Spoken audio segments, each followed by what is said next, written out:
So the Carolina Panthers have made the decision to select Derrick Brown. And, I do like Derrick Brown. I think that he is a very good player. And I think that this is a position of need for Carolina. I mean, they just lost Joe McCoy, who actually played very well for them last season. I think Derrick Brown can be potentially an elite interior lineman that can really help them in the future. I'm still a little confused as to if the Panthers are trying to be competitive next year or not. I feel like the general consensus is no, but I don't know if I fully believe that. I mean, they do have some decently talented players on their roster still, but at the same time, I do think that they're probably a year away, and I think that getting a guy like Brown can be a great thing to do if you are rebuilding, going out and getting somebody who is a good player in a position that's probably not going to, turn you into from a 5-win team to an 8-win team, but he can turn you into a 12-win team to a 14-win team and kind of put you over the top that way. So it makes a lot of sense, in my opinion, to kind of just be a little bit patient with this pick. I do like this pick. I think Carolina has made some interesting decisions this offseason. I wasn't a huge fan of the Teddy Bridgewater signing, just in terms of I think that's a bit overpaid for him. I'm hesitant about the Christian McCaffrey signing. I don't like paying running backs, but at the same time, if you are going to pay a running back, he's the running back you pay. So, it has its pluses and its minuses for sure. And I think this pick also has its pluses and minuses. I mean, Isaiah Simmons still on the board. They decided to go with Brown instead. They could have gone with Simmons, and that could have made some sense, but they're going to say, you know what, we want the interior defensive lineman. And quite frankly, I do think that a defensive lineman helps more than an Isaiah Simmons would, who's a safety, potentially. I mean, assuming that the talent level is the same, then that makes a lot of sense.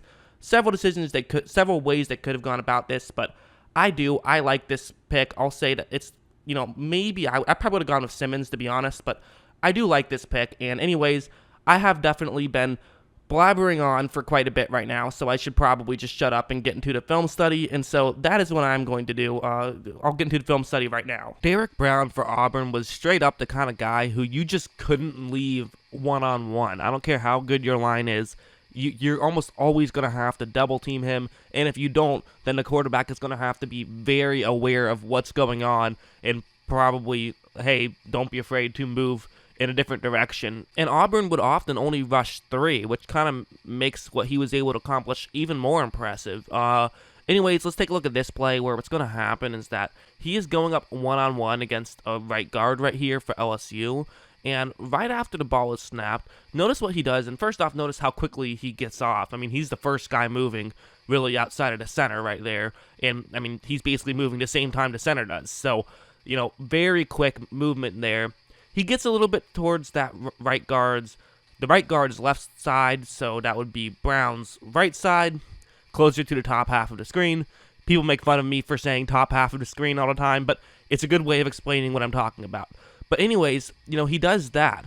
But now it's kind of a little bit interesting because he doesn't necessarily have the perfect placement to be able to try to make a play right here. I mean, if he continues to run to the top of the screen, well, then he'll just run into an LSU center, but if he continues to run towards the bottom of the screen, well, he just doesn't have that angle because he's currently closer to the top of the screen. So what can you do if you can't go around him? Well, go through him. He's going to get his left arm and kind of get it attached on the LSU's right shoulder pad, sort of the top part of his jersey, essentially, and he's just going to overpower him. With his left hand, he just shoves him back, shoves him into Burrow, who goes down. I mean, that's quite the play, and that kind of shows what this guy can do. He has that just insane power. He's just a big, strong guy, quite frankly. He's 6'5" and 317 pounds. That's what he has listed. That's the kind of guy I definitely would not want to be going up against in a fight, that's for sure. Granted, I mean, you could be like 5'4" and 100 pounds, and I probably wouldn't want to fight you. I am a chicken, but regardless, I do think that Derrick Brown is just a really dominant force, and this play will be another example showing that. What you're going to see is that Auburn is going to be having that player rush the passer as well, and so because of this, it kind of forces all 3 of the LSU players who are on the right side of the line, so the center, right guard, and right tackle, they are all basically going to have to move over a little bit. So the tackle still blocks the edge rusher, but now with the guard blocking the Auburn player who's blitzing. This now forces the center to have to try and block Derrick Brown, who's right over there, which is just a disaster and something you never want to have to do because, a center, it's not very easy to get in position to try to make that block because your hands are just naturally, one of your hands is going to be lower, so you have to very quickly get it up, and it's an extra split second that makes things more difficult. And when you add on how quick Derrick Brown is at the line, watch how he is just able to run over and just completely dominate right there. Admittedly, Joe Burrow got outside the pocket, but that wasn't really Brown's fault. If you watch it again, you'll notice that the edge rusher really gave up containment right there, and Burrow would have gotten sacked probably had the other part of that line done their job. And I mean, listen, they were going for sacks of their own. It didn't work out. Sometimes in football that happens, but that was a good play from Brown. Just because Burrow got outside the pocket and was able to get around a sack doesn't mean it wasn't a great play from Brown. It really was a very good play from Brown. And I mean, honestly, it looked like there might have even been a hold right there too. So, it looked like at the very end he got held a little bit. Not sure if that would have changed the fact that I still don't think he gets a sack there, but could have at least gotten the penalties. So anyways, we'll now move on to this one. I'm going to show one more play from them playing LSU. Then we'll move on to, we actually have some tape of them playing Alabama. I wanted to show some of the better teams and seeing how Brown did against some good teams. That'll kind of give us an idea of maybe how he could potentially do against some NFL teams. Obviously, there's a huge difference between an NFL team and a college team. We all know that, but anyways, this play, what's going to happen is that it is once again going to be a center going up one-on-one against Brown. And I really wanted to show this play because right now he is lined up as a nose. And so I felt like, showing him going up against a center while he's in the nose, this is just going to show what he can do and basically how quick he is. Because watch how right when this ball is snapped, he just instantly shoves that center back. I mean, this is, you talk about moving the line of scrimmage back. He just moved the line of scrimmage 2 yards back just with that one step, basically. So at this point, I mean, this is going to be a tough play to try to gain some yards, but it's going to get even tougher. You watch how Brown is able to reach out and still find a way to make that tackle. I mean, that's just an insane play right there. And it kind of just goes to show, okay, this is the kind of talent that you're dealing with. Without a doubt, in college, I mean, he just wrecked havoc on opposing offenses, no doubt about it. And it also should be clear, he's not just one of those guys who is just all power and doesn't have any footwork. He has footwork as well. This play is going to be a good example of it. We've moved on to Alabama.